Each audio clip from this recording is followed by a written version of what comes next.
Hi, for the next few minutes, we're going to talk about the things that kindergartners in College Station ISD will be doing in math during the first 9 weeks. And this is actually the second video about the first 9 weeks. So if you haven't watched part 1, you might want to check that out. So here's kind of an overview. They count and represent quantities to 5. They start out, reading and counting, writing numbers all the way to 5. And then they kind of switch gears while they're still practicing on working to 5, but they also start identifying and using attributes to sort 2D figures. And then they count, represent, and sort objects to 10. So in this video, we're going to be talking about their work with two-dimensional shapes and about sorting objects. So they identified two-dimensional shapes, including circles, triangles, rectangles, and squares as special rectangles. So they need to know that rectangles have 4 right angles, or sometimes we call them straight corners, and 4 sides. Rectangles do not have to have 2 short sides and 2 long sides. So we don't want to teach them that a rectangle always has 2 short sides and 2 long sides, because that's just not true. Because a square is a special rectangle. We give it a special name because all of the sides are equal, but a square is a rectangle because to be a rectangle, it just has to have 4 right angles, which a square does, and 4 sides, which a square does. So a square is a rectangle, but it's a special rectangle, and we give it its own special name. Here's a couple of pictures. So this is over here is a picture of what we traditionally think of as a rectangle. It has 4 right angles and 4 sides, and this particular rectangle does have 2 longer sides and 2 shorter sides. But on the other side of the screen is also a rectangle because it has 4 right angles and 4 sides. But it is a special rectangle called a square because all of the sides are equal. So all squares are also rectangles, but not all rectangles are squares.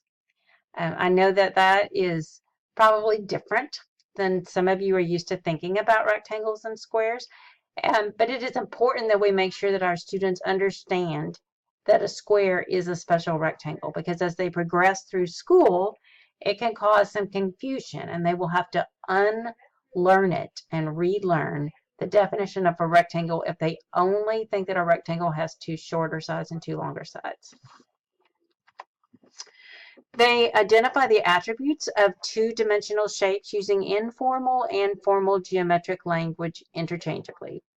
So when they look at a shape, they need to be able to tell you the number of sides and the number of vertices. And they're probably used to referring to a vertex as a corner. And so in kindergarten, we're going to build on what they already know, that the shapes have corners, but we're also going to introduce that formal geometric language, that in geometry we refer to the corner of a shape as a vertex. The word vertex is the singular form if we're only referring to one corner. And if we're referring to more than one, the plural is vertices. So we start using that language and again, building on what they know, the fact that they're corners, and then adding that formal term of vertex or vertices. They're also going to classify and sort a variety of regular and irregular two-dimensional figures regardless of orientation or size. So for instance, even though those triangles are pointing different directions, they're still triangles. And rectangles can be long and skinny. They can be wide and short. So we want to show them shapes that are look a variety of different ways.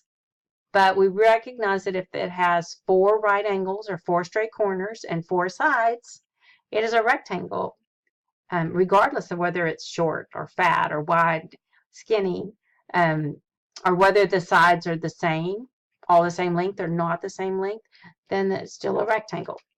And a triangle, no matter whether it's, and an equilateral triangle where all the sides are the same, or it's a long skinny rectangle, or whether it's turned so that one of the points is going up, or it's turned so that the point is going down. Regardless of the orientation, regardless of the size, regardless of the color, if it has three sides and it has three vertices or three corners, it's still a triangle. So we work with that because some students do not recognize that if you turn it, or if that it looks slightly different, that it could still be the same shape. And we ask them to create two-dimensional shapes using a variety of materials and drawings. They can draw shapes with their markers, with their crayons, pencils. Another fun thing to do is to take a cookie sheet or a cutting board at home and put a thin layer of sand or salt in it, and they can write with their finger. In that, you can also put shaving cream out and let them write in the shaving cream. They can also create shapes using spaghetti noodles or Play-Doh, or by cutting or tearing paper. So we let them experience creating those shapes with a variety of materials. They're also going to collect, sort, and organize data into two categories. And so this is a skill that we're building so that they can start working with graphs.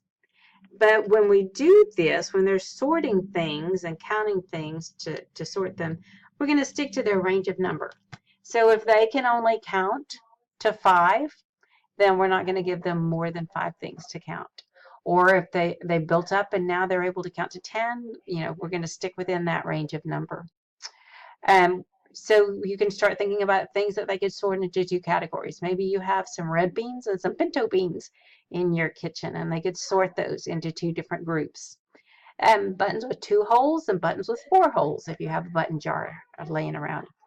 Red Legos and blue Legos. Give them a pile with the red Legos and blue Legos mixed together. They can sort them. Anything that's around your house where you can put 2 different sets of objects together and ask them to sort them. And once they've sorted them, then they can practice lining up the objects so that the 2 categories can be compared. So they have to have the same starting line for the objects and then line them up kind of one beside each other until they run out of one category, so that they can compare them and see which one has more, which one has less.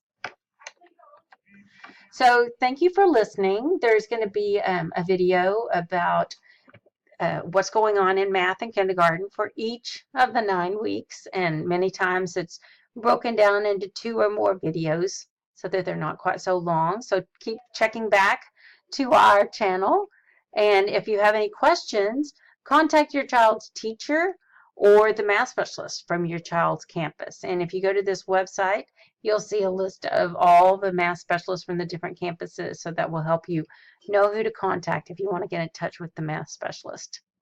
So again, thank you for watching, and have fun learning math with your child.